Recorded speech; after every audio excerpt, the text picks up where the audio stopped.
ನನ್ನಂತೆ ನಿನಗೆ 10 ಮಕ್ಕಳು ಜನಿಸಲೇ ತಾಯಿ. ದೊಡ್ಡ ಆಸೆ ಐತಿ, 12 ಹಡಿಬೇಕಂತ ಹೇಳಿ ನಾನು ಹಡ್ದ ಹಿಡಿತೀನಿ. ಆಯ್ತು.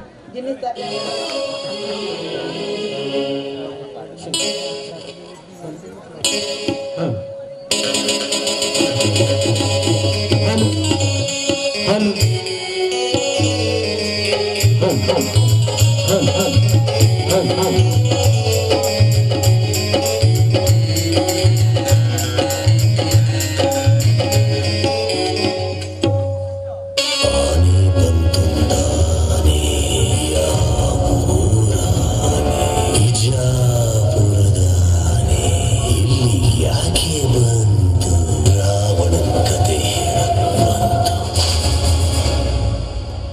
ಕಾಳಿಂಗನ ಒಂದು ಬಾಣವಂತೂ ನಿಷ್ಫಲವಾಗಿ ಹೋಯಿತು.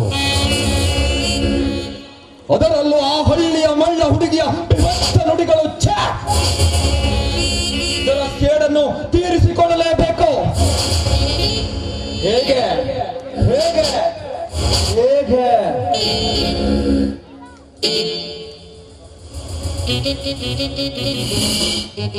ಉಪಾಯವಿದೆ. ಆ ಕಮಲೆಯ ತಂದೆಯ ಸಾಲವಂತೂ ನಮ್ಮ ಧರ್ಮದಾಸರ ಹತ್ರ ಇದೆ.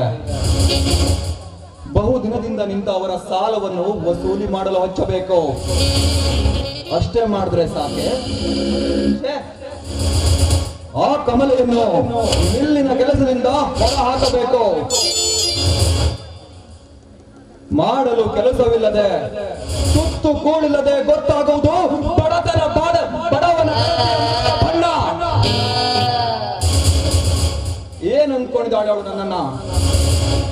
ಒಲಿದರೆ ಕಾಳಿಂಗ, ಅದೇ ತಿರುಗಿ ಬಿದ್ದರೆ ಉನ್ಮತ್ತ ವಿಷದ ಕಾಳಿಂಗ.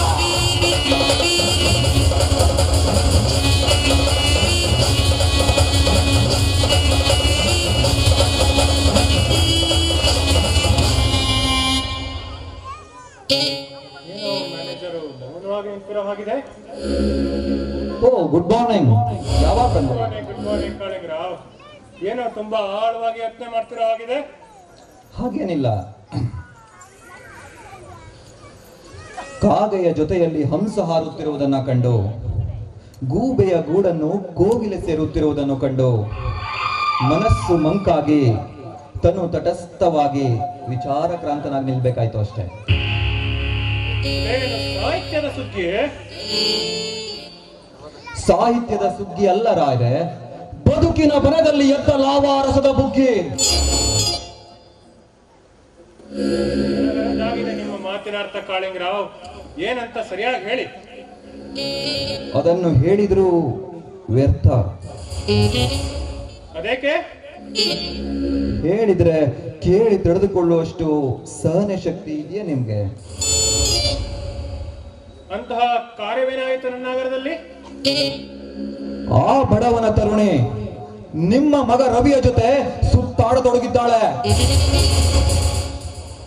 ಏನಿದು ವಿಪರ್ಯಾಸ? ಸಿಡಿಲು ಬಡಿದರು ನನ್ನ ನಡುಗದ ನನ್ನ ಹೃದಯ ಕಂಪಿಸ್ತಾ ಇದೆಯಲ್ಲ ಇವತ್ತು. ಕಾಳಿಂಗರಾವ್, ಯಾರ ತರುಣಿ? ಮಾರುತಿಯ ಮಗಳು. ಆ ಭಿಕಾರಿಯ ಮಗಳೇ?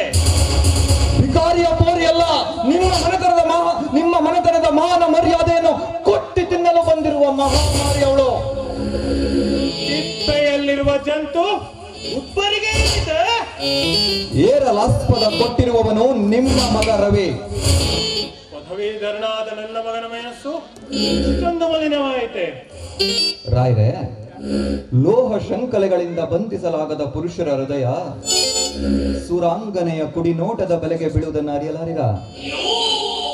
ಆದರೂ ಸೂರ್ಯನ ಮುಂದೆ ಒಂದು ಸಣ್ಣ ಕಡ್ಡಿ ಏನು ಮಾಡಿತ್ತು ಬಿಡಿ. ಸಣ್ಣ ಕಿಡಿಯು ಕೂಡ ಕಾಡನ್ನು ಸುಡದೆ ಬಿಡೋದಿಲ್ಲ ರಾಯ್ರೆ. ಇದಕ್ಕೇನು ಉಪಾಯ? ಅವಳಿಗಾಗಬೇಕ ಅಪಾಯ. ಅದ್ಯಾವ ರೀತಿ ಕಾಳಿಂಗರಾವ್? ಅಂತೂ ಈ ಕಾಳಿಂಗನ ಹಬೆಯಿಂದ ಹೋಮವು ಚೆನ್ನಾಗಿ ಉರಿಯುವಂತೆ ತೋರ್ತಾ ಇದೆ. ಉರಿಲೆ ಉಪಾಯವಿದೆ ರಾಯ್ರೆ. ಬಹುದಿನದಿಂದ ನಿಂತ ಅವರ ಸಾಲವನ್ನು ವಸೂಲಿ ಮಾಡಲು ಹಚ್ಚಬೇಕು. ಅಷ್ಟೇ ಅಲ್ಲ, ಸಾಲ ಕೊಡಲಾಗದಿದ್ದರೆ ಅವರ ಆಸ್ತಿಯನ್ನು ಬರೆಸಿಕೊಂಡು ಮನೆಯಿಂದ ಹೊರನೋಗಬೇಕು. ನಿಜ ನಿಜ. ಎಷ್ಟು ದಿವಸ ಬಿಟ್ರು ಈ ಭಿಕಾರಿಗಳಿಗೆ ಬುದ್ಧಿನೇ ಬರುವುದಿಲ್ಲ. ಉಂಡುಟ್ಟ ಮನೆಗೆ ಕನ್ನ ಬಗೆಯುವಂತ ಭಿಕಾರಿಗಳಿವರು. ಇಂಥವರಿಗೆ ಎನ್ನುವುದು ಉಂಡ ಮನೆಗೆರಡು ಬಗೆಯುವ ಭಂಡರು ಅಂತ.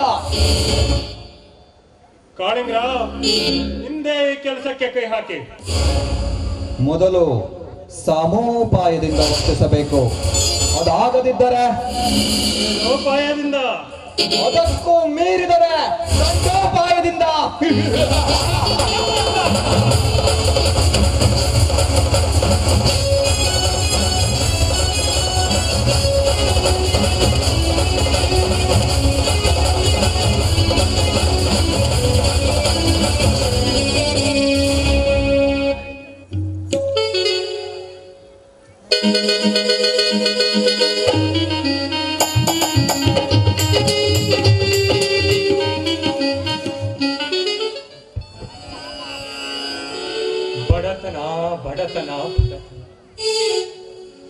ಬಡವನ ಬಾಳೊಂದು ಬಾಳೂರು ದೇಗುಲವಿದ್ದಂತೆ. ಒಂದು ಬಾರಿಸುವವರಿಲ್ಲ, ನಿಂತು ವಂದಿಸುವವರಿಲ್ಲ. ಗೋಲಿಲ್ಲದ ಹೆಣವನಂತಾಗಿದೆ ಈ ಬಡವನ ಬಾಳು. ಈ ಕಲಿಗಾಲದಲ್ಲಿ ಬಡವನಾಗಿ ಹುಟ್ಟುವುದೇ ದೊಡ್ಡ. ಯಾರ ಕೈಲಿ ಹೇಳಲಿ ಈ ಬಡವರ ಗೋಳನ್ನ? ಇಲ್ಲಿ ಒಂದೊಂದು ಹೊತ್ತಿನ ಊಟಕ್ಕೂ ಕೂಡ ಗತಿ ಇಲ್ಲದೆ ಒದ್ದಾಡುತ್ತಿದ್ದೇವೆ ಈ ಬಡವರು.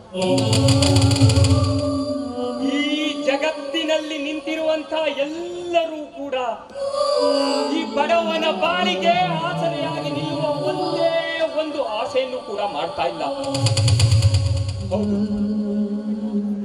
ಈ ಬಡತನಕ್ಕೆ ಆ ದೇವರು ಕೂಡ ಹೊರತಲ್ಲ, ಅವನಿಂದಲೂ ಕೂಡ ಏನೋ ಒಂದು ಸಹಾಯವೂ ಸಿಗುವುದಿಲ್ಲ. ಖಂಡಿತವಾಗಿ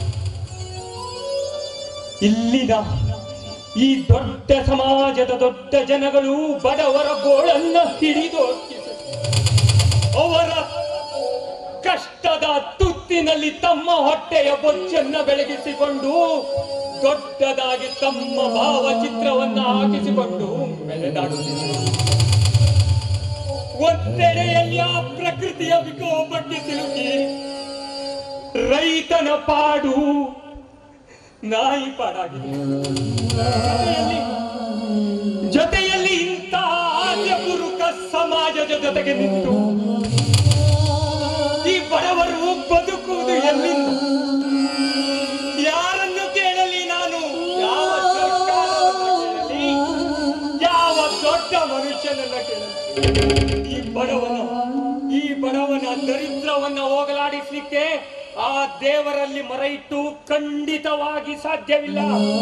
ಆತನಿಂದ ಈ ಬಡವನ ಬಡತನವನ್ನು ನೀಗಿಸಲಿಕ್ಕೆ ಸಾಧ್ಯವಾಗ್ತಾ ಇಲ್ಲ. ಶ್ರೀಮಾರಿ ಇರಲಿ ಬಡತನಕ್ಕೆ.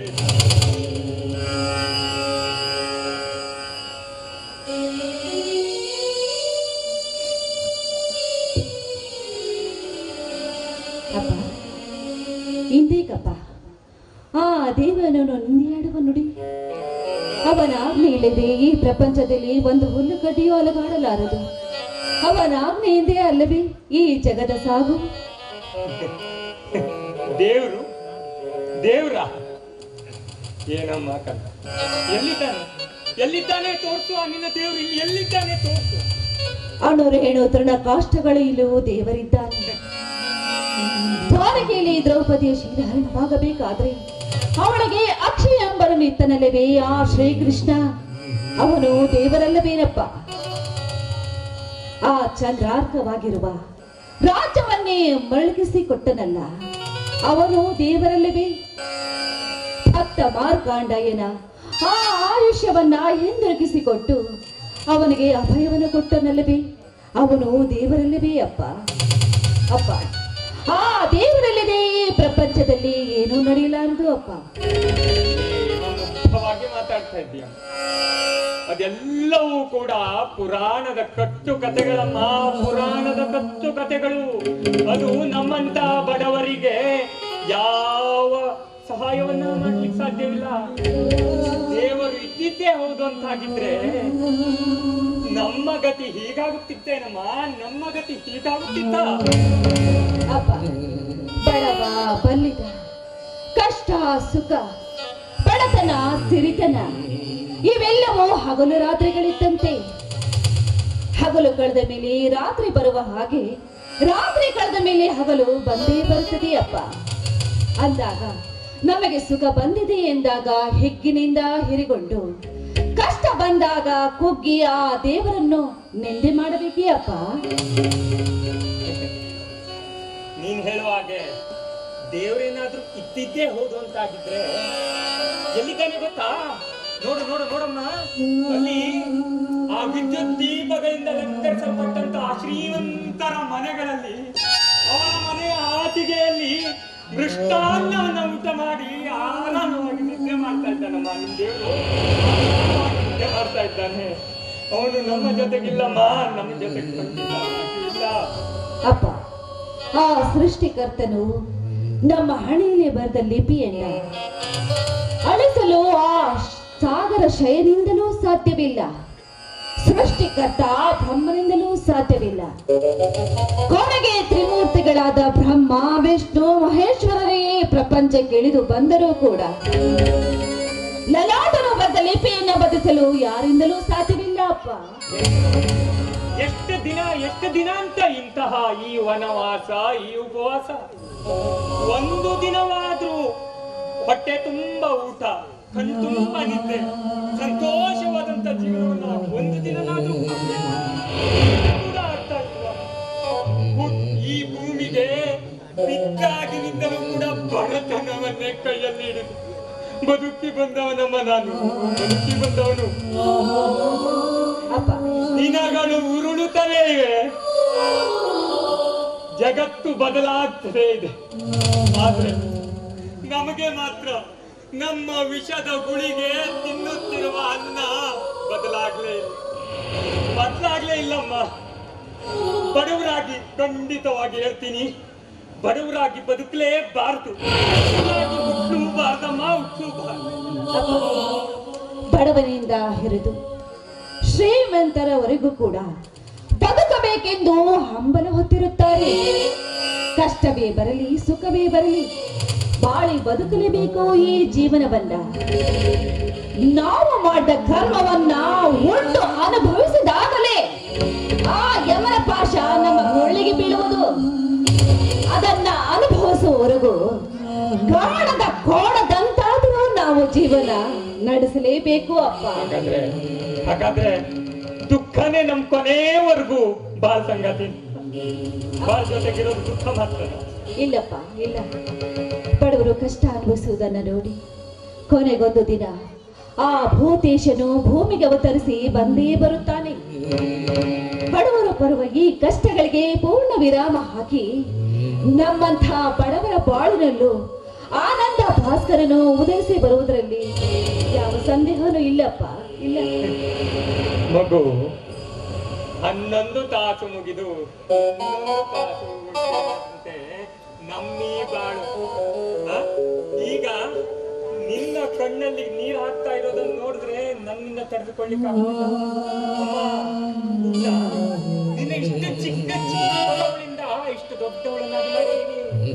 ನಿನ್ನ ವಯಸ್ಸಿನವರೆಲ್ಲ ಮದುವೆ ಆಗಿ ಅವರವರ ಗಂಡಂದಿರ ಜೊತೆ ಸಂತೋಷವಾದಂತಹ ಸಂಸಾರವನ್ನ ಮಾಡ್ತಾ ಇದ್ದಾರೆ.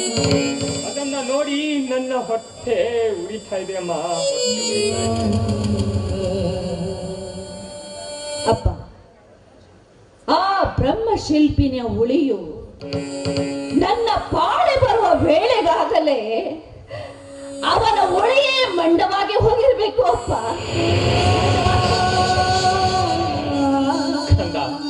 ಕಣ್ಣೀರು ಹಾಕ್ಬೇಡಮ್ಮ, ನೀನು ಕಣ್ಣೀರು ಹಾಕ್ಬೇಡ. ನಿನ್ನ ಕಣ್ಣೀರನ್ನ ನೋಡ್ತಾ ಇದ್ರೆ ನನಗೆ ಕರುಳು ಕಿತ್ತು ಬರ್ತಾ ಇದೆಯಮ್ಮ, ಕರುಳು ಕಿತ್ತು. ನೀನು ಚಿಕ್ಕ ಇಷ್ಟು ಪುಟ್ಟ ಮಾಡಬೇಕಾಗಿದೆ. ನಿನ್ನ ಮಾಂಸದ ಮುದ್ದೆ ಆಗಿರ್ತಕ್ಕಂಥ ನಿನ್ನಮ್ಮ ನನ್ನ ಕೈಗಿಟ್ಟು ಇವಳನ್ನ ಚೆನ್ನಾಗಿ ನೋಡ್ಕೊಳಪ್ಪ. ಇವನನ್ನ ಚೆನ್ನಾಗಿ ಓದಿಸಿ ಒಳ್ಳೆಯ ಜಾಗಕ್ಕೆ ಮದುವೆಯನ್ನ ಮಾಡಿಕೊಟ್ಟು ಒಳ್ಳೆಯ ದಡವನ್ನ ಸೇರಿಸು ಅಂತೇಳಿ ನನ್ನಲ್ಲಿ ಬೇಡಿದ್ರು. ನಿನ್ನನ್ನ ಇಲ್ಲಿಯವರೆಗೂ ಒಂದೇ ಒಂದು ಚೂರು ಸಂತೋಷದಿಂದ ನೋಡಿಕೊಳ್ಳಿಕ್ಕೆ ಸಾಧ್ಯವಾಗ್ತಾ ಯಾವ ಸಂತೋಷಕ್ಕಾಗಿ ಈ ಬಡವನಿಗೆ ಮಗಳಾಗಿ ಹುಟ್ಟಿದೆ? ಯಾವ ಸಂತೋಷಕ್ಕಾಗಿ ಈ ಬಡವನಿಗೆ ಮಗಳಾಗಿ ಹುಟ್ಟಿದೆ?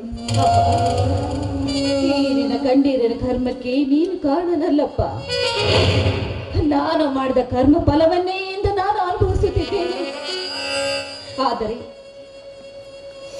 ಏನ ನೀನು ನನ್ನ ಭಾಗ್ಯದ ಪುತ್ರ. ನಿನ್ನ ಬಂದಿರ್ತಕ್ಕಂಥ ನಾನೇ ಧನ್ಯನ. ಅಪ್ಪ, ಜಗದೋದ್ಧಾರವಾದ ಆ ವನದಲ್ಲಿ ಕಾಗೆ ಕೋಗಿಲೆಗಳಿರುವುದನ್ನ ಕಂಡೆ. ಗಾಜು ಸಿಗುವ ಕಾಲದಲ್ಲಿ ವಜ್ರದ ಚೋರುಗಳು ಎನ್ನುವುದು ನನಗೆ ಅರ್ಥವಾಯಿತು. ಅಂತ ಅದ್ಭುತವಾದ ದೃಶ್ಯವನ್ನು ಕಂಡೆಯಪ್ಪ. ಆ ಸೂರ್ಯನಿಂದ ಕತ್ತಲೆ ಕಲೆದು ಬೆಳಕು ಹರಿಯುವಂತೆ ಸಜ್ಜನರಿಂದ ದುಷ್ಟ ಜನರ ಸಂಹಾರವಾಗಬೇಕಾಗಿದೆ. ಇಲ್ಲದಿದ್ದರೆ ಈ ಜಗತ್ತಿನ ಸಮತೋಲನ ಸಾಧ್ಯವಾಗುವುದಿಲ್ಲಮ್ಮ, ಸಾಧ್ಯವಾಗುವುದಿಲ್ಲ. ಇರ್ಲಿ ಮಗು, ಏನಾಯ್ತು? ಯಾಕೆ ಇಷ್ಟೊಂದು ಮಾತಾಡ್ತಾ ಇದ್ದೀಯಾ? ಯಾರನ್ನ ನೋಡ್ದೆ? ಅಪ್ಪ, ನಾನು ನಿನ್ನೆ ನೀರು ತರಲು ಹೋದಾಗ ಆ ಉದ್ಯಾನದಲ್ಲಿ ಧರ್ಮದಾಸರ ಮಗನಂತೆ ನನಗೆ ಕುಡಿಯಲು ನೀರು ಕೇಳಿದರು. ನಾನು ಬೇಡವೆಂದು ಎಷ್ಟು ಪರಿಪರಿಯಾಗಿ ಕೇಳಿಕೊಂಡ್ರೂ ಕೂಡ ನನ್ನಿಂದ ನೀರು ಕುಡಿದು ಕೊನೆಗೆ ಅವರ ಅಮೃತವಾಣಿಗಳನ್ನೇ ಆಡಿದರು. ಅಪ್ಪ, ಅವರೆಂಥ ನೀತಿ ನಿಯತ್ತಿನವರು. ಅವರ ಮನಸ್ಸಂತೂ ಅಮೃತದಷ್ಟೇ ಸಿಹಿಯಾದದ್ದು.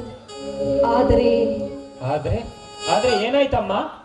ರಂಜನಾ ಮಿಲ್ಲಿನ ಹೊಸದಾಗಿ ಬಂದಿರುವ ಆ ಮ್ಯಾನೇಜರು, ಹೌದಪ್ಪ, ಆ ವನದಲ್ಲಿ ಮಾನಹಾನಿ ಮಾಡಲು ಮುಂದಾಗಿ ಬಂದ. ಅದನ್ನ ಒಪ್ಪದೆ ಹೋದಾಗ ತನ್ನ ಗೊಂಡಿನಿಂದ ನನ್ನ ಜೀವ ತೆಗಿತೀನಿ ಅಂತ ಬೆದರಿಕೆಯನ್ನು ಹಾಕಿದ. ಆದ್ರೆ ಹೇಗೋ ಏನೋ ಅವನಿಂದ ತಪ್ಪಿಸಿಕೊಂಡು ನನ್ನ ಜೀವವನ್ನ ಬದುಕಿಸಿಕೊಂಡು ಬಂದೆಯಪ್ಪ. ಅಯ್ಯೋ ದುರ್ವಿಧಿ. ಮಗು, ಇವತ್ತಿಗೆ ನಮ್ಮ ಈ ಬಾಳಿನ ನಾಟಕ ಕೊನೆಯಾಗಲಿಲ್ಲ, ಖಂಡಿತ ಕೊನೆಯಾಗಲಿಲ್ಲ. ಕಾಲಚಕ್ರದ ವಕ್ರಗತಿಯಲ್ಲಿ ಸಿಕ್ಕು ನಾವು ಅದರಂತೆ ನಡೆದು ಹೋಗಬೇಕಾಗಿದೆ. ಎಲ್ಲಿ ದಡ ಮುಟ್ಟಿಸ್ತದೆಯೋ ಆ ಬಡವನ ಕಷ್ಟವನ್ನ ನೋಡ್ತಾ ಸಂತೋಷವಾಗಿ ನಿಂತಿದ್ದಾನಲ್ಲ, ನಿನ್ನ ದೇವರೇ ಬಲ್ಲ, ದೇವರೇ ಬಲ್ಲ. ಒಂದ್ ಸ್ವಲ್ಪ ಊಟ, ಹೊಟ್ಟೆ ತುಂಬಾ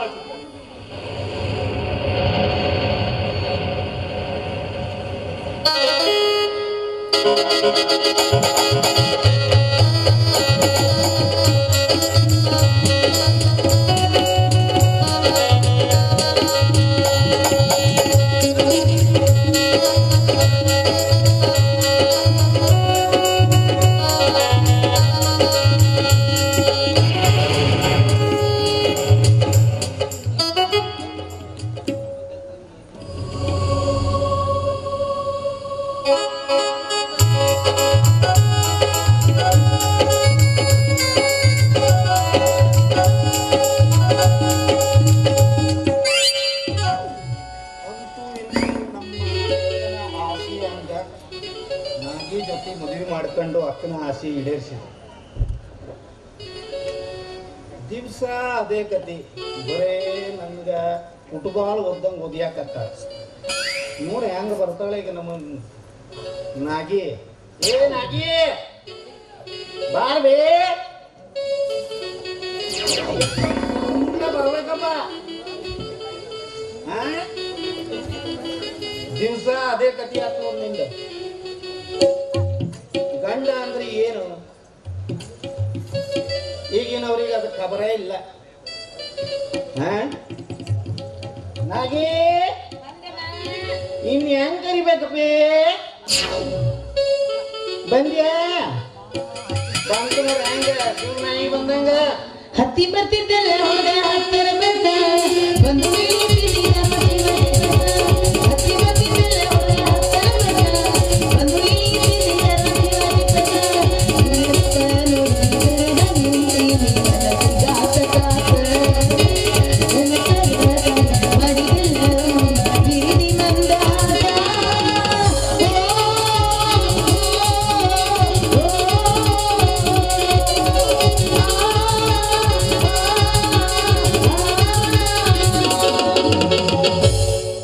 ಮಸ್ತ ಕಾಣತಿ ಮಾವ ಮಸ್ತ ಕಾಣತಿ ಚಡ್ಡಿ ಅಂಗಿ ಒಳಗೆ ನೀನು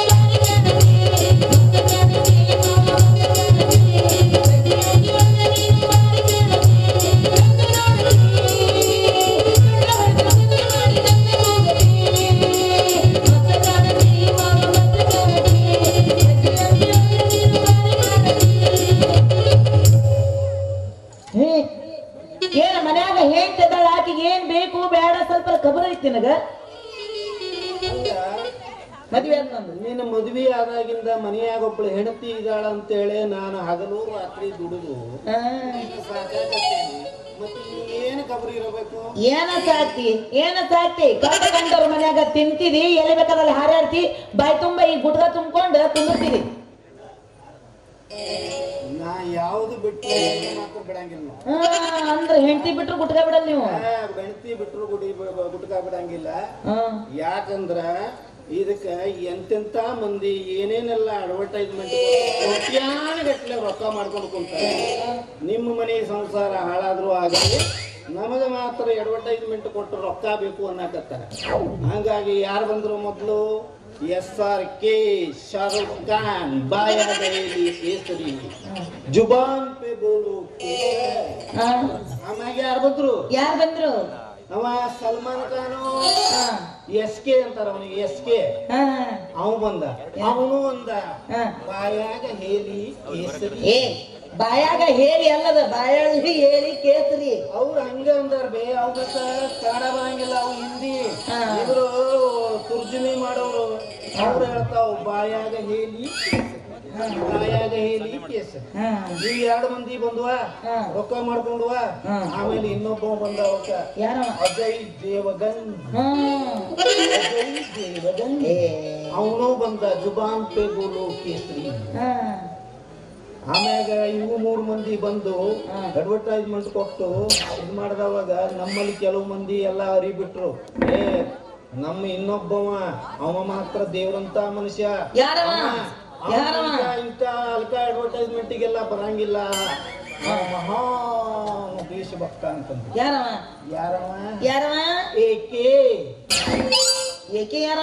ಏಕೆ ಅಂದ್ರೆ ಅಕ್ಷಯ್ ಕುಮಾರ್ ಬಂದ ಕೇಸರಿ ಅಂದ. ತಿನ್ಬೇಡಲ್ಲ ಅಂತಾನ ತಿನ್ನಿ ಅಂದ ಬಾಯಲ್ಲಿ ಹೇಳಿ ಅಂದ ಹಂಗ ಒಟ್ಟ ಹೆಂಡತಿ ಬಿಡ್ರಿ ಗುಟ್ಕ ಬಿಡಬೇಡ ಬಿಡಂಗಿಲ್ಲ. ಬಾಳ ಆತಿಂದ ಬಾ ಮನೆಯೊಳಗ ಚಾ ಕಾಸಿಟ್ಟು ಒಂದು ತಾಸ ಆತ ನಿನಗ ಎಲ್ಲಿ ಅಂತ ಹುಡುಕಾಡ್ಬೇಕು ನೀನು. ಪಕ್ಕದ ಮನೆ ಅನ್ನಂಗಿಲ್ಲ ಕಂಟೆ ಅನ್ನಂಗಿಲ್ಲ ತಿರ್ಗಾ ಪಾತ್ರಗಿತ್ತಿ ಆಗ್ಬೇಕು ನೋಡ. ಈಗ ನೀ ಚಾ ಕಾಶಿ ಹೌದಲ್ಲ? ಹೌದು. ಚಾ ಕುಡಿಯಕ್ ಬರಲಿ ಹೌದಲ್ಲ? ಎಲ್ಲ ಉಪ್ಪಿನ ಪುಡಿ ಹಾಕೇನಿ. ಈಗ ನೀನ ದವಾಖಾನಿಗೆ ಏನಾಯ್ತು? ನೀ ಹೋಗಿದ್ದೀನಿ ದವಾಖಾನಿಗೆ ಹೋಗಿ ಬಂದ ಇಲ್ಲಿ ನಿಂತೇನ. ಹೌದು ಡಾಕ್ಟ್ರು ಅಲ್ಲೇನೋ ಪೇಟೆಂಟ್ ಮಾಡಕ್ ಹೋಗ್ಯಾರಂತ. ಏನೋ ಒಂದ ನಿನಗ ಪುಷ್ಟಿ ಇಂಜೆಕ್ಷನ್ ಕೊಡ್ಬೇಕಂತ ನೋಡು. ಮಗ ನೀನ ಹೋಗ ಒಂದ್ ಇಂಜೆಕ್ಷನ್ ಮಾಡ್ರ ತಡ್ಕೊಳಕ್ ಆಗುದಿಲ್ಲ ನನಗ. ಎಲ್ಲಿ ಬೇಕಾದಲ್ಲೇ ನೋಯ್ತೈತಿ ಅಂತದ ಪುಟ್ಟಿ ಗಂಟ್ಲಿ ಇಂಜೆಕ್ಷನ್ ಮಾಡ್ರ ನನಗ್ ಗತಿ ಏನಾಗಬೇಡ. ಮೈ ತುಂಬಾ ಬರೀ ನಾನು ಅದೇನಂತಾರಲ್ಲ ಜೋಳ ಸೋಸ್ತಾರಲ್ಲ ಅದಕ್ಕೇನಂತಾರ ಅದಕ್ಕ ಜಾಳ್ರಿ ಪುಟ್ಟಿ ಅಲ್ಲ ಅದಾಗ್ಬಿಡ್ತೇನೆ ನಾನು. ಪುಷ್ಟಿ ತಾಕತ್ ಬರಾಕ ಅಂದ್ರೆ ನಾವ್ ಇನ್ನೂ ದಪ್ಪ ಆಗ್ಬೇಕು. ದಪ್ಪ ಆಗುದು ಬೇಡ, ತೆಳ್ಳಗಿದ್ರೆ ತಾಕತ್ ಇರ್ಬೇಕು. ತಾಕತ್ತ ಏನ್ ಬೇಡ, ಒಟ್ನ ನನ್ನ ಜಡ್ ಕಡಿಮೆ ಆಗ್ಬೇಕು. ನನ್ನ ಜಡ್ ಏನಂತಾನೆ ಯಾರಿಗೂ ಗೊತ್ತಿಲ್ಲ ಆಗೈತಿ. ನನ್ನ ಜಡ್ ಏನ್ ಗೊತ್ತಾನ, ವಾರಕ್ಕೊಮ್ಮೆ ಉಗುರು ಕಟ್ ಮಾಡ್ತಾನೆ ಮತ್ತೆ ಉಗುರು ಬರ್ತಾವ, ಉಂಡ ಮೇಲೆ ಮತ್ತೆ ಹೊಟ್ಟೆ ಸಿಗ್ತಾವ. ಏನ್ ಮಾಡ್ಲಿ ಅಂತ ಗೊತ್ತಾಗೋದು. ಮಕ್ಕೊಂಡ್ರೆ ಹೇಳಂಗ ಆಗಂಗಿಲ್ಲ. ಆಮೇಲೆ ಬಾಂಡ ತಿಕ್ಕಕ್ ಹೋದ್ಕೊಳ್ಳೋಣ ಕೈ ಡುಮ್ ಡುಮ್ ಜುಮ್ ಜುಮ್ ಜುಮ್ ಅಂತಾವ. ಬಟ್ಟೆ ಒಗಿಬೇಕಂದ್ರೆ ಒಮ್ಮೆ ಹಿಂಗ್ ಹಿಂಗ್ ಹಿಂಗ್ ಹಿಂಗ್ ಒಟ್ಟು ನನಗ ಕೆಲಸ ಅಂದ್ರೆ ಆಗೋದಾಗೈತಿ. ದೊಡ್ಡ ಜಡ್ಡು ಬಂದ್ಬಿಟ್ಟಲ್ಲ. ನಿಂದ ಬಾಕಿ ಎಲ್ಲ ಒಪ್ಕೊಂಡೆ ನಾನು. ಅವು ನಿನಗೂ ಒಂದೇ ಅಲ್ಲ, ಎಲ್ಲರಿಗೂ ಹಾಕವು.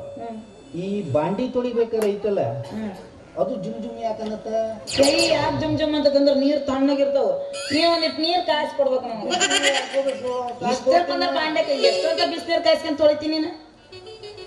ಎಷ್ಟು ಕಾಸು ಕೊಟ್ಟೇನೆ ಆದ್ರೂ ನಿನಗ ಕೆಲಸ ಅಂದ್ರೆ ಏ ನೋಡ, ಈ ಡಾಕ್ಟರ್ಗಳು ಹಿಂಗೇನಾರ ಅವ್ರ ಎದುರಿಗೆ ಹೋಗಿ ಹೇಳಿದ್ವಿ ಅಂತಂದ್ರ ಏ ಬೇಡ, ಒಂದ್ 4 ಇಂಜೆಕ್ಷನ್ ಮಾಡ್ರಿ, ಒಂದ್ 4 ಗುಳಿಗೆ ಕೊಡ್ರಿ ಅಂತಾರ. ಅದಕ್ಕೆ ನಮ್ಮೂರಿಗೆ ಎಷ್ಟು ಸಾಧುಗಳು ಬಂದ್ಬಿಟ್ಟಾರ.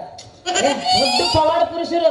ಇಲ್ಲೋಡಿಲ್ಲ, 70 ಗುಡ್ಡದಾಗ 70 ವರ್ಷ ಇಲ್ಲೋಡಿಲ್ಲ ಸೂಜಿ ಮೇಲೆ ಗಜಗ ಇಟ್ಟು ಗಜಗದ ಮೇಲೆ ಗಜಮ್ ನಿಂತು ತಪಸ್ ಮಾಡ್ಯಾರಂತ. ಅವ್ರಂತಲ್ಲಿ ಹೋಗಿ ನಾ ಕೇಳ್ತೇನೆ. ಒಂಟಿಗಾಲ ಮೇಲೆ ಹಿಂಗ್ ನಿಂತಿರ್ತಾರೆ. ಹೌದೌದು, ಒಂಟಿ ಕಾಲ ಮೇಲೆ ನಿಂತಿರ್ತಾರ, ಒಂಟು ಕೋಲ್ ಮೇಲೆ ನಿಂತಿರ್ತಾರ, ನಾನಾ ನಮೂನಿ ಇರ್ತೈತಿ. ಈ ಸಾಧುಗಳು ಹೆಂಗಂತಿ? ನಿಮ್ಮಂತ ಹೆಂಗಸೂರು ಕಾಟದಿಂದಾನೇ ಆಗ್ಯಾವ. 2 3 ಮದ್ವಿ ಮಾಡ್ಕೊಂತಾವ, ಆಮೇಲೆ ಆ ಕಡೆ ಈ ಕಡೆ ಲೈನ್ ಹೊಡಿತಾವ. ಇವು ಎಲ್ಲರ ಕಾಟ ತಾಳ್ಲಾಗದೆ ಇದು ಯಾವುದು ಬೇಡ. ಆಮೇಲೆ ಹೇಳ್ತಾವ, ಸಂಸಾರವೇ ಶೂನ್ಯ, ನೀವು ಯಾರು ಸಂಸಾರದ ಬಲೆಯಲ್ಲಿ ಬೀಳಬೇಡಿ, ಇವೆಲ್ಲ ನಶ್ವರ ಅಂತ. ಆಮೇಲೆ ಮಗಳು ಮದುವೆ ಆಗಿರ್ತೈತೆ, ಎಲ್ಲ ಆಗಿರ್ತಾವ. ಮದ್ವಿ ಮಕ್ಕಳು ಎಲ್ಲ ಎಲ್ಲೆಲ್ಲಿ ಇರ್ತಾವ ಯಾರಿಗ ಗೊತ್ತು. ಬಟ್ ಅವ್ರ ಸಾಧುಗಳಾಗಿರ್ತಾರ. ನಂಗೆ ಅದೆಲ್ಲ ಗೊತ್ತಿಲ್ಲಪ್ಪ. ಅದೇನಾರ ಯಾಕಾಗ್ಲಿ ಕರೇ ಸಾಧುಗಳಾದವರು ಇಂಥವಕ್ಕೆ ಯಾವಕ್ಕೂ ಬರಂಗಿಲ್ಲ.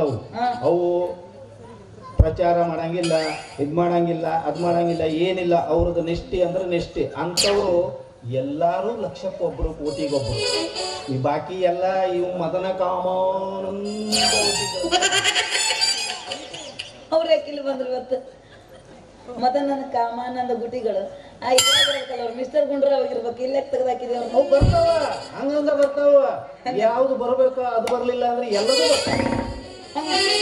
ಇರೋದಕ್ಕ ನಾನು ಅಲ್ಲೇ ಹೋಗಿ ಕೇಳ್ತೇನೆ, ನಾ ಯಾಕೆ ನಾವು ಊರ್ ಕಟ್ ಮಾಡಿ ಊರ್ ಬೆಳಿತಾವ ಉಂಡ್ರ ಮತ್ತೆ ಹೊಟ್ಟೆ ಸಿಗ್ತೈತಿ. 2 ತಾಸಾಗ ಒಂದು ತಾಟನ್ನ ತಿನ್ಬೇಕಂಗ ಅನ್ಸ್ತೈತಿ ನನಗೆ. ಅದಕ್ಕೆ ಅಲ್ಲಿ ಹೋಗಿ ಕೇಳ್ತೇನೆ, ಯಾಕೆ ನಾನು ಹೊಟ್ಟೆ ಸಿಗ್ತಾವ ಅಂತ. ಬೇಡ, ಸಾಧುಗಳ ಹತ್ರ ಹೋಗ್ಬೇಡ. ಮತ್ತೆ ಯಾರಂತ ಈ ಡಾಕ್ಟರ್ ಇಂಜೆಕ್ಷನ್ ಕೊಡ್ತಾವಲ್ಲ, ಅದೇ ತಗೋ, ಪುಷ್ಟಿ ಅದೇ ತಗೋ. ಹಂಗಂತೀಯ?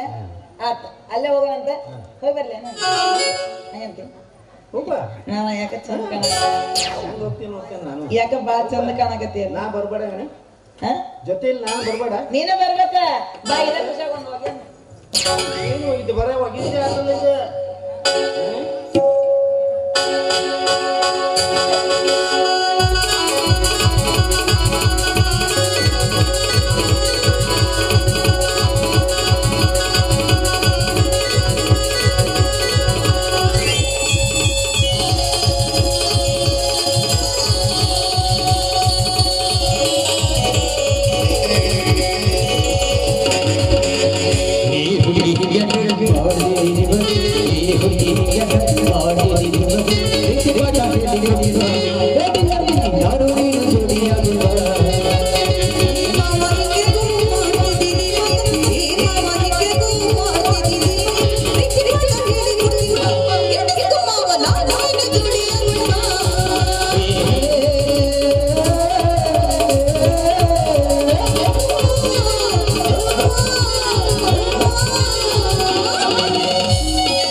ಒಲಿ ಮೇಲೆ ಚಾ ಇಟ್ಟಿನಿ.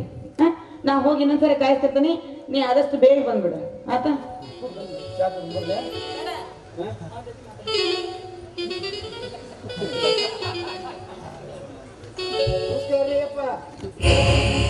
Hello, what is your name?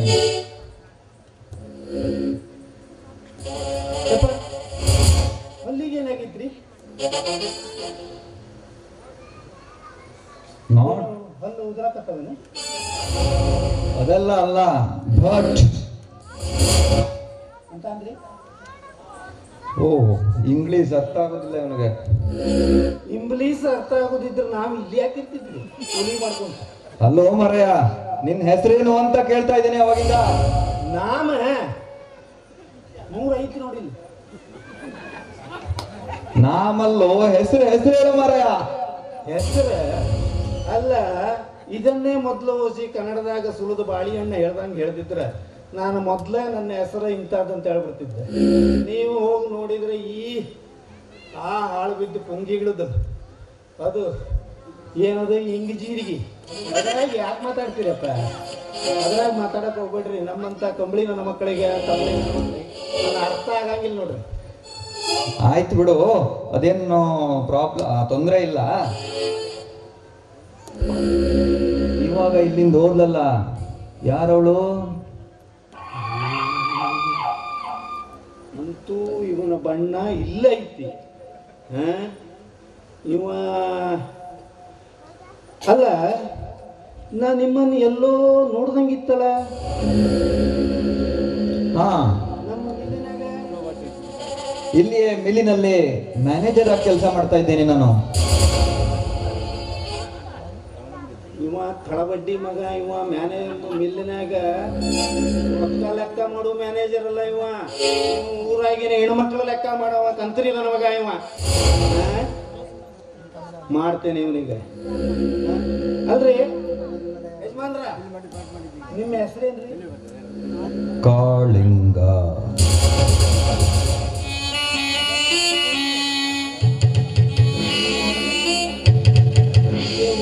ಮ್ಯಾನೇಜರ್ಕಿ ಮಾಡ್ತೀರಿ, ಕಾಳಿಂಗ ಅನ್ನೋ ಹೆಸರು. ಎಲ್ಲಿರ್ತೀರಿ ಅಪ್ಪ? ರಂಜನಾ ಮಿಲ್ಲಿನ ಆಫೀಸ್ ರೂಮಲ್ಲಿ. ನನ್ನ ಹೆಸರು ನಾಗಪ್ಪ ಅಂತಾರೆ. ನಾಗಪ್ಪ ಇಲ್ಬಾ, ನೋಡು ನಿನ್ ತಲೆ ಎಷ್ಟು ಮುಂದುವರೆದಿದೆ ಅಂತ. ಹೌದೇನ್ರಿ? ನನಗೇನು ಮುಂದುವರೆದಂಗೂ ಕಾಣಲಿಲ್ಲ, ಹಿಂದುವರೆದಂಗೂ ಕಾಣಲಿಲ್ಲ. ಇದ್ದಲ್ಲೇ ಐತಿ.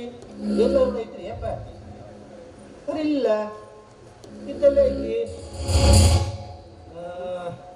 ನೋಡ್ರಿ ಸಾವ್ಕಾರ, ನನಗ ಹೊಸಿ ಕೆಲಸ ಐತಿ, ಒಂದಿಟ್ಟು ಹೋಗಿ ಬರ್ತೀನಿ. ನಾಗಪ್ಪ ಇಲ್ಬಾ, ಇಷ್ಟು ಅರ್ಜೆಂಟ್ ಮಾಡಿದ್ರೆ ಇವಾಗ ಇಲ್ಲಿಂದ ಹೋದ್ಲಲ್ಲ, ಅವಳ ಮನೆಯಲ್ಲಿ ಏನು ಅಡ್ರೆಸ್ ಕೊಟ್ಟಾರು ಹೋಗು. ಅದಕ್ಕೂ ಬಂತು ಮಗಂದ. ಅವಳ ಮನೆ ಇಲ್ಲ, ನಮ್ಮ ಮನೆ ಎದುರಾಗ. ನಿಮ್ಮ ಮನೆಯಲ್ಲಿ? ಅವಳ ಮನೆ ಎದುರಾಗ. ನಿಮ್ಮಿಬ್ಬರ ಮನೆ ಎಲ್ಲೈತೋ ನನಗೆ ಗೊತ್ತಾಗಬೇಕು. ಎದುರ ಬದರ ಐತಿ. ನಮ್ಮ ಮನೆ ಎದುರೀಗ ಅವಳ ಮನೆ ಎದುರಿಗೆ. ಓ, ಸಾಕಾಗೋಯ್ತು ಇವನ ಹತ್ರ ಮಾತಾಡಿ. ಅಲ್ಲೋ ನಾಗಪ್ಪ, ನಿನ್ನ ಹತ್ರ ಮಾತಾಡಿ ನನ್ನ ಗಂಟ್ಲೆ ಒಣ ಬರಕತ್ತೈತಲ್ಲೋ. ಒಣಗ್ತಾವು.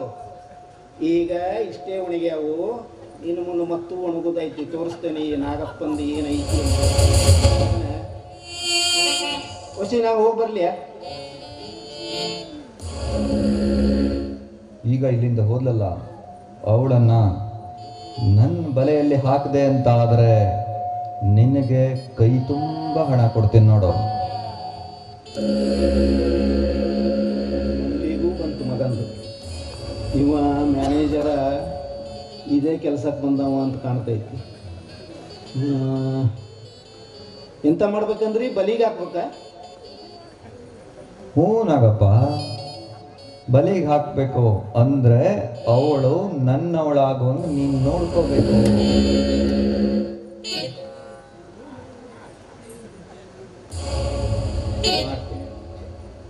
ಇವನ ನಾ ಮೊದಲು ಬಲಿಗೆ ಹಾಕಬೇಕು, ಆಮೇಲೆ ನಮ್ದು ನಾಗಪ್ಪಂದು ಏನೈತಿ ಅಂತ ಕಾಣುತ್ತೆ. ಏನ್ ಯೋಚನೆ ಮಾಡ್ತಾ ಇದ್ದೇನಾಗಪ್ಪ?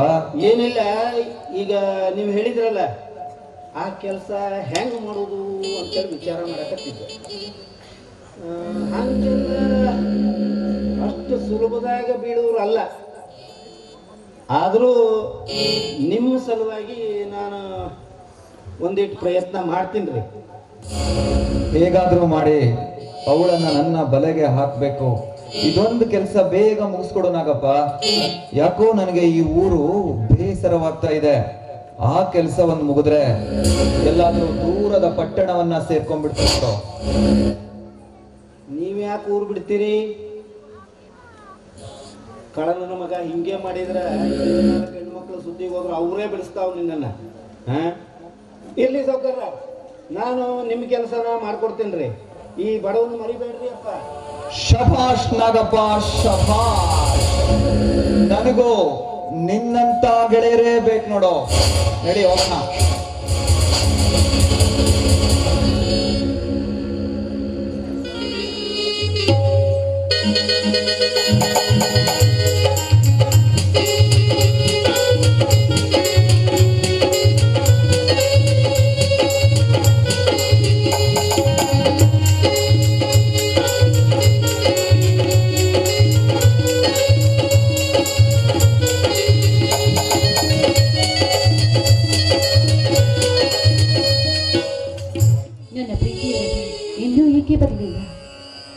ಅವರು ಆಡುವ ಮಾತುಗಳನ್ನು ಕೇಳಿ ಅವರೇಕೆ ಬೇಗ ಬರಬಾರದು ಎನಿಸುತ್ತಿದೆ. ಆ ಸೂರ್ಯನಂತೂ ಕಚೇರಿ ಮುಗಿದ ಮೇಲೆ ಮನೆಗೆ ಓಡುವಂತೆ ಆದಷ್ಟು ಬೇಗ ಬೇಗನೆ ಓಡುತ್ತಿದ್ದಾನೆ. ಈ ಸಮಯದ ಪರವಿಲ್ಲದೆ ಅಂದಾಗ ನಾನು ಅವರಿಗಾಗಿ ಸಿದ್ಧಪಡಿಸಿದ ಈ ಪುಷ್ಪ ಆದಷ್ಟು ಬೇಗ ಅವರಿಗೆ ಅರ್ಪಿಸಲೇಬೇಕು. ಒಂದು ವೇಳೆ ನನ್ನ ಕೈ ಹಿಡಿಯುವೆನೆಂದು ನನಗೆ ಮೋಸ ಮಾಡಿದರೆ ಈ ರವಿಯೇ ಮೋಸ ಮಾಡಿದ್ದಾನೆ, ಆ ಜಗವು ಬೆಳಗುವುದಂತೆ. ಕಮಲ, ಇದೋ ನೋಡು, ನಿನ್ನ ಹೃದಯ ಕಮಲವನ್ನು ನಡೆಸಲು ಈ ರವಿ ಮೂಡಿ ಬಂದಿರುವನು. ಬನನ ಪ್ರೀತಿಯಲ್ಲಿ ಏ ಬಡವಿಯ ಅಲ್ಪ ಕಾಣಿಕೆ ನಿಮ್ಮ ಪಾದ. ಎಂತ ಹುಚ್ಚಿ ನೀನು, ಈ ಹೂವನ್ನು ಕೊಡ್ತಾ ಇದೆಯಲ್ಲ ನೀನು. ನಿನ್ನ ಹೃದಯ ಕಮಲವನ್ನು ನನಗೆ ಅರ್ಪಿಸಿರಬೇಕಾದ್ರೆ ಈ ಮುಕ್ಕಾಲು ಗಂಟೆಯಲ್ಲಿ ಬಾಡೋಗುವ ಈ ಹೂವಿನ ಭಾರವನ್ನ ನಾನು ಕೇವಲ ಈ ಹೂವು ಮಣ್ಣು ಕೂಡಿ ಹೋಗುವುದೆಂದು ನೀವು ಹೇಳುತ್ತಿರುವಿರಿ. ಆದ್ರೆ ಈ ಮಾನವ ಜೀವನ ಇಂದಿಲ್ಲ ನಾಳೆ ಸವಿಸಿ ಸವಿದು ಹೋದ ಮೇಲೆ ಒಂದಿಲ್ಲ ಒಂದು ದಿನ ಹುಡಿಗೂಡಿ ಹೋಗಲೇಬೇಕಲ್ಲವೇ? ಹೌದು ಕಮಲ, ಬಾಳೊಂದು ಬಿಡಿಸಲಾಗದ ಕನಸಿನ ಕನಸು. ಆದ್ರೂ ಒಂದು ಒಗಟಾಗಿ ನಿಂತಿದೆ ಅಲ್ವಾ ರವಿ?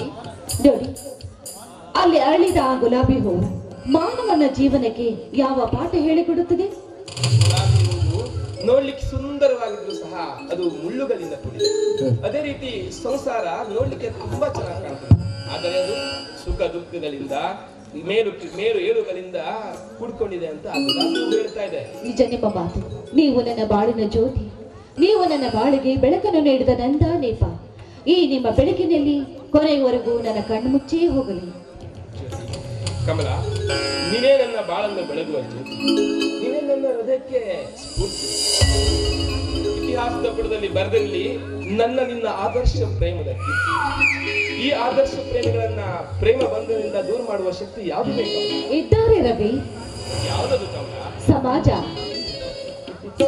ಸಮಾಜ ಸಮಾಜ ನಮ್ಮ ಆದರ್ಶ ಪ್ರೇಮವನ್ನ ಅಳೆದು ತೂಗುವುದೇ ಅಥವಾ ದೋಷಿಗಳೆಂದು ಬೈದಾಡ್ಕೊಂತಿರ್ತದೆ?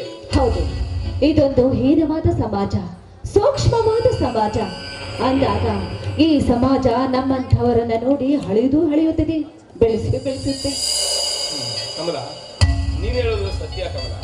ಇವತ್ತಿನ ಸಮಾಜ ಅತ್ಯಂತ ಹೃದಯಹೀನವೇ ಆಗಿದೆ. ಏನ್ ಮಾಡೋದು? ಹೋಗ್ಲಿ ಬಿಡು ಕಮಲ. ನೀನ್ ಈ ತರ ಮೌನವಾಗಿದ್ರೆ ನನ್ನ ಹತ್ರ ನೋಡ್ಲಿಕ್ಕೆ ಆಗೋದಿಲ್ಲ. ಎಲ್ಲಿ ನಿನ್ನ ಮುಗುಳು ನಗೆ ಅರಳಲಿ ನಿನ್ನ ಒಂದು ಅರವಿಂದ ವನದಲ್ಲಿ.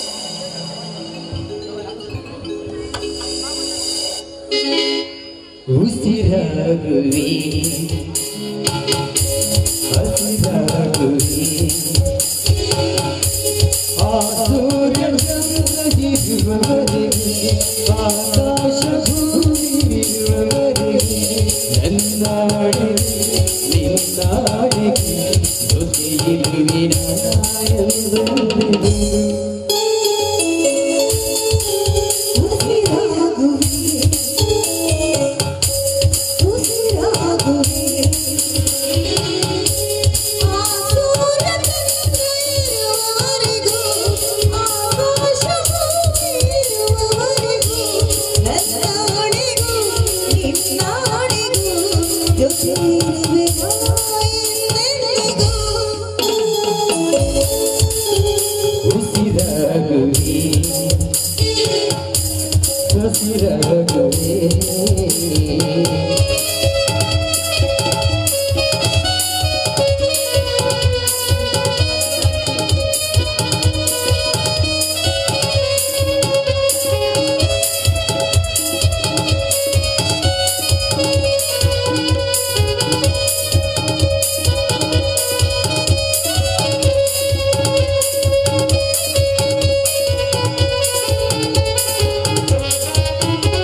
ನೋಡಿ ಧರ್ಮದಾಸರೇ, ನೋಡಿ ನಿಮ್ಮ ಬಾಳಿನ ನಿರ್ಮಲ ಆಕಾಶದಲ್ಲಿ ಎದ್ದ ಸಿಡಿಲಿನ ದೃಶ್ಯವನ್ನು ಒಮ್ಮೆ ನೋಡಿ. ಈಗಲಾದರೂ ನಿಮ್ಮ ಕರುಣೆಯನ್ನ ಬಿಟ್ಟು ಈ ಚಾಟಿಯಿಂದ ಮೂಡಿಸಿ ಅವರ ಮೇಲೆ ಏನು? ಅಲ್ಲೇ ನೋಡ್ತಾ ಇದೀಯಾ? ಆ ಚಂದ್ರವನ್ನ ನೋಡ್ತಾ ಇದ್ದೀವಿ.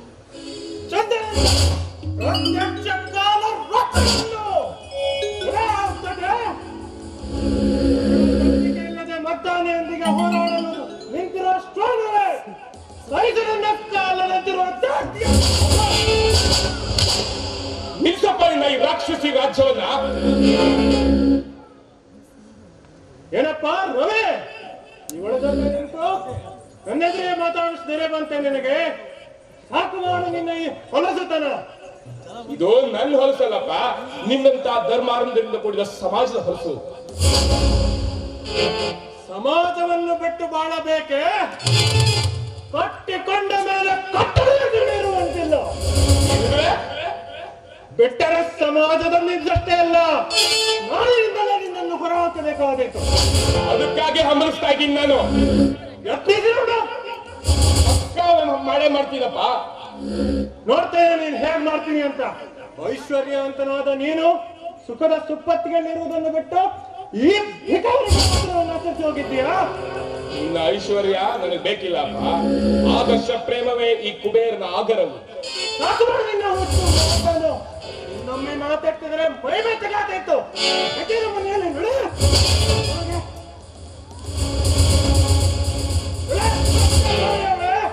ಇನ್ನೊಮ್ಮೆ ಏನಾದರೂ ರವಿ ಜೊತೆ ನಿನ್ನನ್ನು ನೋಡಿದರೆ ಸುಟ್ಟು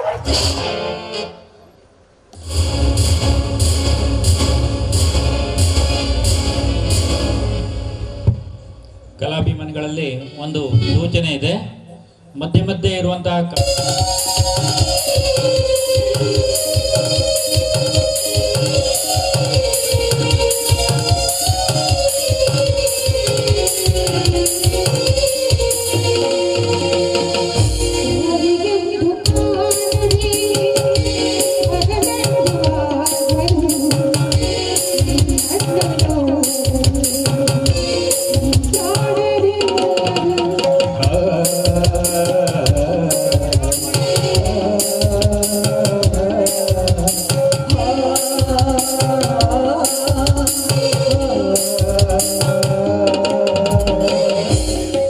ನಿನ್ನನ್ನು ಸೇರಿದ ನದಿಯಲ್ಲಿ ಕಾಣುವೆ ನಿನ್ನನ್ನು ಸೇರಿ ನಾನೇ ಬಾಳಿ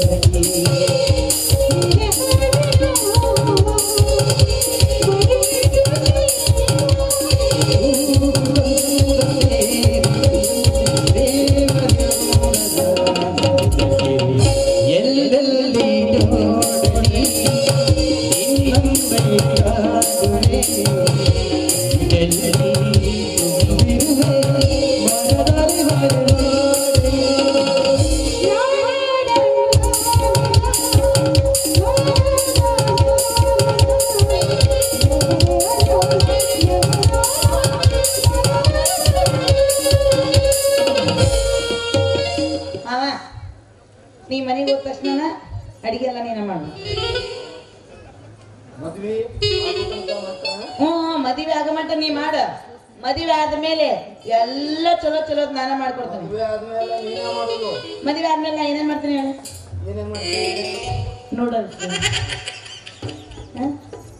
ನಂಗಿ ಸಿಂಗ್ ಚಾಂಗ್ ಚುಂಗ್ ಚುಂಗ್ ಮಾಡ್ತೀನಿ. Ping ping Pong Pong ping ಮಾಡ್ತೀನಿ. ಮತ್ತೇನ್ ಬೇಕು? ನಮ್ಗೆ ಈ 21ನೇ ಶತಮಾನದ ಅಡಿಗೆ ಇಡ್ಸಂಗಿಲ್ಲ. ಏನಿತ್ತು? ರೊಟ್ಟಿ, ಮುಳುಗಾಯಿ ಪಲ್ಯ. ಅಯ್ಯೋ ರೊಟ್ಟಿ, ರೊಟ್ಟಿ, ಮುಳುಗಾಯಿ ಪಲ್ಯ, ಚಟ್ನಿ. ರೊಟ್ಟಿ ಇಷ್ಟು ಮಾಡಾಕ ನೈನಾ ರೊಟ್ಟಿ ಅಂತ. ಅಯ್ಯೋ ಭಗವಂತ, ರೊಟ್ಟಿ ಮಾಡಕ್ ನೀ ನನಗೆ ಕೇಳಕತ್ತಿ? ಹೌದು, ಒಂದು ಕೆಲಿ ಬಿಡ್ಲಿ, 2 ಕೆಲಿ ಬಿಡ್ಲಿ. ಎಷ್ಟು ಗಟ್ಟಿಯಾಗಿ ಬಡಿತಾವು ರೊಟ್ಟಿ ಬಡಿದು? ಒಂದು 2 ಕೈಯಾಗ ಬಡಿತಾವು. ಸಗಣಿ ಕುಳ್ಳ ಬಡಿ ಅನ್ನ ಕುಳ್ಳ ತಗೊಂಡು ಪಟ್ಟನ ಬಡಿತೀನಿ. ಆದ್ರೆ ಈ ರೊಟ್ಟಿ ಬಡಿ ಅಂದ್ರೆ ನನ್ನ ಕೈಲಿ ಆಗ್ಲಾರ್ದು. ರೊಟ್ಟಿ ಮನೆ ಇಟ್ಕೋಬೇಕು, ಅದ್ರ ಮ್ಯಾಗಿಂದ ಬಡಿಬೇಕು. ರೊಟ್ಟಿ ಮಾಡುವ ವಿಧಾನ, ರೊಟ್ಟಿ ಮಾಡುವ ವಿಧಾನ ಅಲ್ಲಿ ಅದ ಹಿಂಗ. ಅಯ್ಯ ಬರ್ತಾಳ ಬಾ, ನೀ ನಾ ಮಾಡಿ ಹಾಕಿದ ರೊಟ್ಟಿ ತಿಂದಿ ಅಂದ್ರೆ ತಿನ್ಲೋ 1 ವಾರ ಇಡಬೇಕು. ಹಂಗ ಮಾಡಿ ಹಾಕ್ತೀನಿ ರೊಟ್ಟಿ. ಮಾ ಇದ ವಿಷಯ ಇನ್ನೊಂದು ಸಣ್ಣದ ಹೋಗಿ ಮಾಸ್ತರ ಹುರುಪಿನ ಹೋಗಿತಾನ. ಎಲ್ಲೆಲ್ಲಿ ನೋಡ್ಲಿ ಬೇಡ, ಏನೋ ಚಲೋ ಚಲೋ ನೋಡ್ಬೇಕಿನ್ನ ನಾನು. ಅದಕ್ಕೆ ಒಂದ ಕಡೆ ನೀ ಎಲ್ಲಿ ನೋಡ್ಬೇಡ, ಒಂದ ಕಡೆ ನನ್ನ ನೋಡ್ಬೇಕು ನೀ. ಎಲ್ಲ ಹುಡುಗಿ ನನ್ನ ನಿನ್ನ ನಡುವೆ ಏನೇನ ನಡೆದಿಲ್ಲ. ಹತ್ತೂರ ಹನುಮಪ್ಪನ ಗಾರಮ್ಮನ ನಾನಿನ್ನ ಬಿಡುವುದಿಲ್ಲ. ಹೊಡಿ ಹೊಡಿ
ಖುಷಿ ಆತ ಬಾ. ಇದ ಖುಷಿ ನಿನಗ? ಏ ಇಲ್ಲಪ್ಪ, ನೀನೇ ನನ್ನ ಜೀವ. ಬಟ್ ನಾನು ನಿಂಗೆ ಫಿಕ್ಸ್.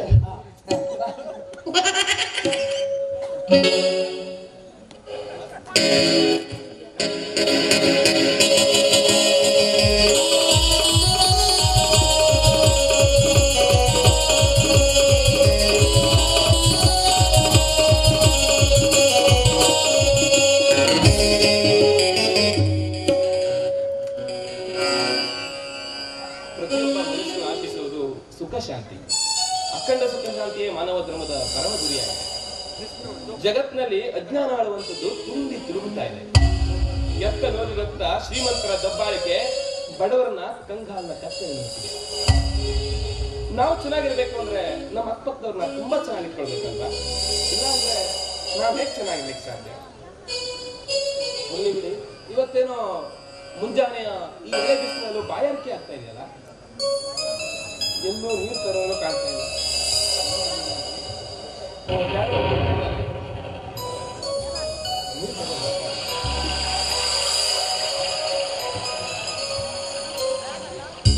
ಹಲೋ, ಇದೆ ಬಾಯಾರಿಕೆ ಆಗಿದೆ, ಸ್ವಲ್ಪ ಕುಡಿಲಿಕ್ಕೆ ನೀರು ಕೊಡ್ತೀರಾ? ತಾವು ಯಾವ ಕುಲದವರು? ಏನು ಮೇಡಮ್, ಕುಡಿಲಿಕ್ಕೆ ನೀರು ಕೊಡಿ ಅಂತ ಕೇಳಿದ್ರೆ ಯಾವ ಕುಲದವರು ಅಂತ ಕೇಳ್ತಾ ಇದ್ದೀರಾ? ನೋಡಿ, ನಾನು ಮಾತಂಗನ ಮಗಳು ಅಂದಾಗ ನಾನು ನಿಮಗೆ ನೀರು ಹಣಿಸಿದ್ರೆ ನೀವು ಆ ನೀರನ್ನ ಕುಡಿಯ ಬನ್ನಿರಾ? ನೋಡಿ, ಇವತ್ತು ಇಂಥ ಮಾತಿಗಳ ಬೆಲೆನೇ ಕೊಡಬಾರ್ದು. ಹೋಗ್ಲಿ, ನಿಮ್ ಹೆಸರೇನು ಅಂತ ಕೇಳ್ಬೋದಾ? ನನ್ನ ಹೆಸರು ಕಮಲ, ಮಾತಂಗನ ಮಗನಾದ ಮಾರುತಿ ರಾಯನ ಮಗಳು ನಾನು. ಅಲ್ಲ, ನಾನು ನೀರು ಕೊಟ್ಟು ಆ ನೀರನ್ನ ನೀವು ಕುಡಿದ್ರೆ ನಿಮ್ಮ ಆಚಾರಕ್ಕೆ ಧಕ್ಕೆ ಆಗೋದಿಲ್ವೇ? ಕಮಲ, ಎಂಥ ಮುಗ್ಧ ಮಾತುಗಳನ್ನು ಆಡ್ತಾ ಇದೆಯಾ ನೋಡಿ. ಈ ನಿರ್ಮಿತವಾದಂತ ಈ ಜಗತ್ತಿನಲ್ಲಿ ಮಡಿ ಮೈಲಿಗೆ ಎಲ್ಲ ಎಲ್ಲಿಂದ ಬರ್ಬೇಕು ಹೇಳಿ? ಪ್ರಪಂಚದಲ್ಲಿ ಮಡಿ ಮೈಲಿಗೆ ಅನ್ನುವಂಥದ್ದು ಇಲ್ಲವೇ ಇಲ್ಲ. ಅದೆಲ್ಲ ಸುಮ್ಮನೆ ಸುಳ್ಳು ಕಂತೆ ಅಷ್ಟೇ.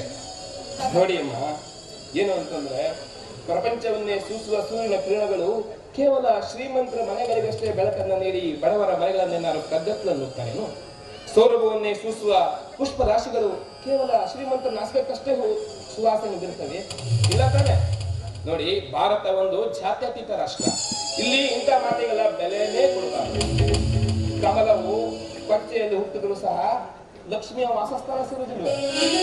ಹಾಗೆ ಶ್ರೇಷ್ಠ ಕುಲದಲ್ಲಿ ಶ್ರೇಷ್ಠರು ನೀಚ ಜಾತಿ ಹುಟ್ಟಬಾರದು ಅಂತ ಏನಾದರೂ ಶಾಸ್ತ್ರ ಬರ್ಕೊಂಡಿದೆಯಾ?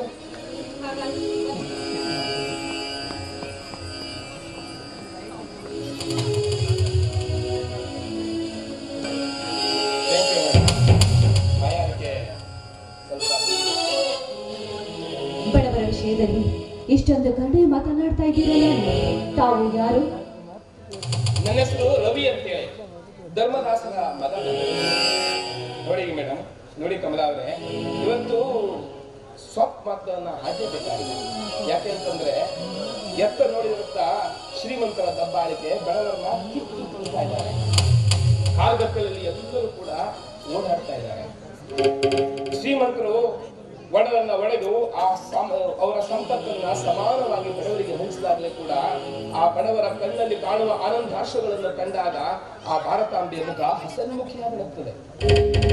ರವಿ ಬಾಬು ಅವರು, ನೀವು ಹೇಳುವ ಮಾತುಗಳು ಕಣ್ಣುಗಳಿಗೆ ಕಿವಿಗಳಿಗೆ ಇಂಪು ಕೊಡಬಲ್ಲದೇ ವಿನಃ ಪ್ರತ್ಯಕ್ಷವಾಗಿ ಪರೋಕ್ಷವಾಗಿ ಅದನ್ನ ಕಾರ್ಯರೂಪಕ್ಕೆ ತರುವವರು ಈಗ ಯಾರು ಇಲ್ಲ. ನಾನೇ ಈ ರಾಜ್ಯಸಭೆಯಲ್ಲಿ ಮೆರೆಯಬೇಕು ಅಂತ ಹೇಳಿ ತಮ್ಮ ಕಾರ್ಯವನ್ನು ಸಾಧಿಸಿಕೊಳ್ಳುವ ಜನರೇ ಹೆಚ್ಚಾಗಿರುವಾಗ ಬಡವರು ಎಷ್ಟೇ ಕಷ್ಟಪಟ್ಟರು ಅದನ್ನು ಕಂಡು ಕಾಣದಂತೆ ಹೋಗಿ ಕೆಲಸ ಮಾಡುವ ಜನರೇ ಬಹಳ ಇದ್ದಾರೆ ನಮ್ಮ ದೇಶದಲ್ಲಿ.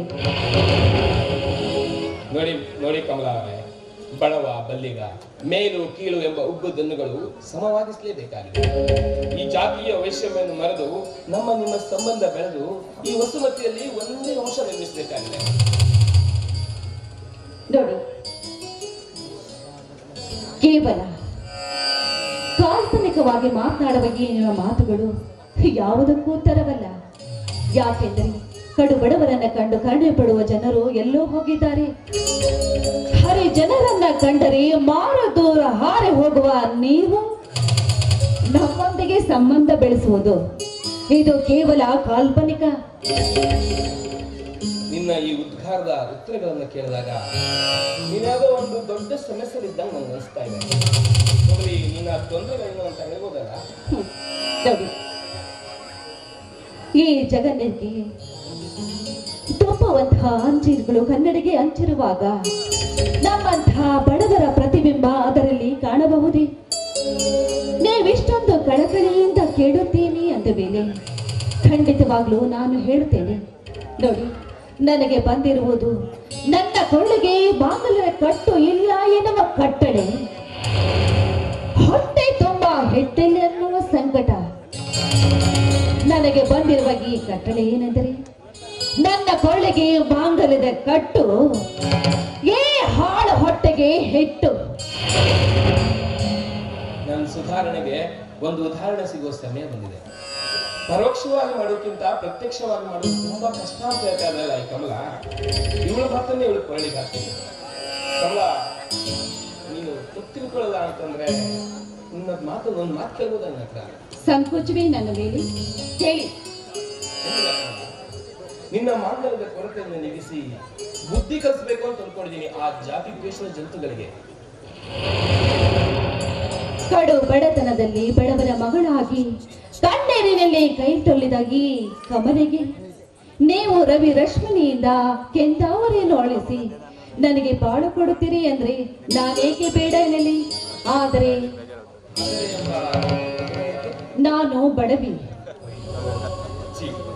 ನೀನು ಶ್ರೀಮಂತಿಕೆ ಪ್ರತಿ ಶ್ರೀಮಂತಿಕೆ ಬಡಿದೆ. ನಮ್ದು ಕೀಳು ವಾಸನೆಯಿಂದ ಕೂಡಿದ ಕಾಮದ ಪ್ರೇಮ ಅಲ್ಲ, ಜಗದೋದ್ಧಾರಕ್ಕಾಗಿ ನಾವಿಬ್ಬರು ಸೇರುವ ಆದರ್ಶ ಪ್ರೇಮ. ಪ್ರೇಮಿಗಳ ಮಧ್ಯೆ ಬಡವ ಬಲ್ಲಿಗ ಜಾತಿ ಗೀತಿ ಯಾವುದು ಮಾತು ಬರೋದಿಲ್ಲ ಕಂದ. ಇಂದ್ರನ್ನೇ ನಾಚಿಸುವಂಥ ಅಮರಾವತಿ ಅಂತ ಆ ಬಂಗಲೆಯಲ್ಲಿ ಹೆಣ್ಣಿಗೆ ಸ್ಥಾನ ಸಿಗುತ್ತೆ ಎಂದರೆ ಅದು ನನ್ನ ಬಾಲಿಗೆ ಆಶ್ಚರ್ಯವೇ ಸರಿ. ಆದರೆ ಈ ಬಂಗಾರವಿರುವ ಸ್ಥಳ ನನ್ನಂಥ ಕಬ್ಬಿಣವಿರಲು ಸಾಧ್ಯವಾಗುವುದೇ? ಬಂಗಾರವನ್ನ ಆಭರಣ ಮಾಡಬೇಕು ಅಂದ್ರೆ ಅರಗು ಬೇಕೇ ಬೇಕಲ್ವಾ? ಬಂಗಾರದ ಒಳಗಲ್ಲಿ ಅರಗನ್ನಿಟ್ಟು ಆಭರಣ ಮಾಡ್ಲಿಕ್ಕೆ ತಾನೇ ಅದು ತುಂಬಾ ಶೋಭಿಸುವುದು. ಹಾಗೆ ನಮ್ಮನೆ ಬಂಗಾರದ ಬಂಗಲೆ ಇರ್ಬೋದು, ನೀನು ಅರಗಾಗಿ ನಮ್ಮನೆಗೆ ಬಂದ್ರೆ ಆ ಮನೆ ಬಂಗಾರದ ಮತ್ತು ಹೊಳಪರುತ್ತಲ್ವಾ? ನಾನು ಈ ಮಾತನ್ನ ನಂಬಬಹುದೇ? ನನ್ನ ಮಾತು ಭವಿಷ್ಯತ್ತಿನ ಮಾತಲ್ಲ, ಗಾಳಿ ನೀರಿನಷ್ಟೇ ಸತ್ಯ ಕಮಲ. ನಿಮ್ಮನ್ನೇ ನಂಬಿದ್ದೀರಿ.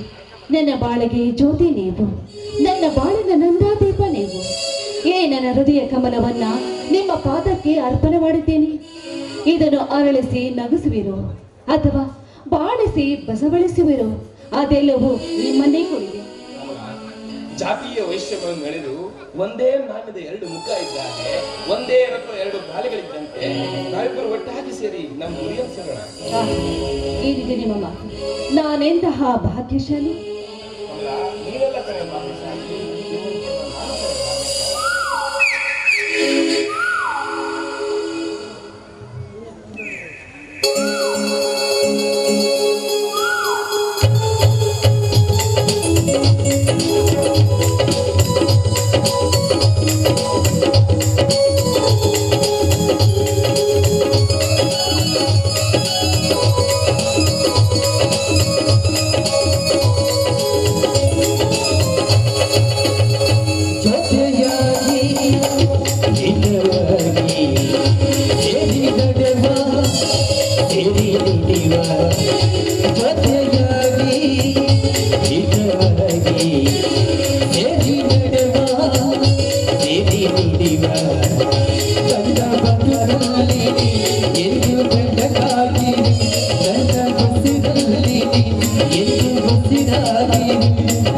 ಬಿಡಲ